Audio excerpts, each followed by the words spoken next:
Hello guys, so this morning magpapakain tayo ng pusang laging pumupunta dito ng morning tapos hapon. Pusa ito ng kapitbahay namin dun sa kabilang street pero nakasanayan na niya na every morning tsaka dinner dumadating siya at tsaka hindi siya aalis hanggat hindi mo siya napapakain. So itong pusa na to sanay na din siya kasi kapag nakita niya yung sasakyan namin na parating kami hinahabol din niya kami. So ayan, andyan pa yung pinagtutulihan kasi nga nilinisan ko yung tenga niya. Nakalimutan ko itapon sa basura, siguro nakita niya. Tapos ito, nilayo ko na nga dun sa tapat ng gate kasi napakainit. So, kawawa naman. So, itong pusa na to is napakapon na din namin. Actually, lahat ng mga, most of the kapitbahays namin, yung mga pusa nila napakapon namin. Naisabay namin dun sa mga free kapon.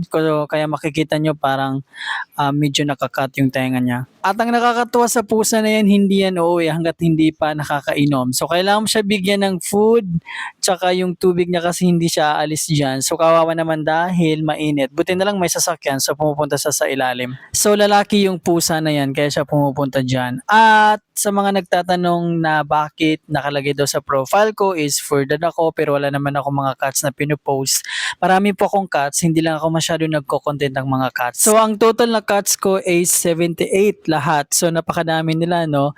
Yung mga kuting na yan is meron kami na-rescue yung pusa na babae. Tapos nanganak siya tapos anak niya yung apat na orange. Yung the rest naman nakukuha ko yan sa kalsada, yung parang napupulot ko. Tapos soon papaampon din namin sila pero kailangan na matinding screening kasi nga siyempre inaalagaan mo tapos ipapaampon mo lang sa pabaya. So siyempre kailangan mong tingnan kung sino yung mga deserving na mag-adapt ng cats. So ayan pala yung ibang cats ko na nasa loob ng bahay. So kung titingnan nyo, alam ko masasabi nyo na naman na magastos ang magpakain ng pusa. Pero sa awa naman ng Diyos, nakukuha ko naman dito sa my Facebook. So guys, please follow, share, mag-likes lang kayo, mag-comments. Kasi lahat ng mga na-earn ko sa Facebook is lahat napupunta sa mga cats. Tapos katulad niyan, si Alpha, napulot ko din yan sa Vista Mall. Pero nung napulot ko yan, napakapayat. Pero ngayon,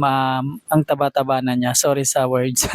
Tapos ayan na yung mga kuting. So malalaki na sila. Anak sila nung na-rescue naming pusa sa SM13. So andyan na sila, marami sila. Actually yung kuting na yan is nasa 7 na sila ngayon dahil may nakita akong bagong pusa na muntik ko nang masagasaan kagabi. Naku, Diyos ko na lang.